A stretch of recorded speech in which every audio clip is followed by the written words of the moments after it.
Hello everyone, in this video I'm going to walk you through on how to update payment info in Netflix. So if you want to update your payment info, here's a detailed guide on how to update your payment information on Netflix. So the first thing you have to do is open your browser and go to Netflix, enter your email and password to sign in. Once you sign in, click on your profile icon in the top right corner and select account from the drop down menu. Once you do that, under the membership and billing section, click on the manage payment info. Then from here you can either edit your existing payment method or add a new one. Enter your new card details or PayPal account information and save changes.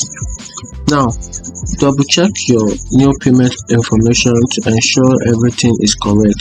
Once confirmed, your new payment method will be updated on your Netflix account, and that is how to update payment info in Netflix. If you find this video helpful, turn on the notification bell and subscribe for more. Thank you.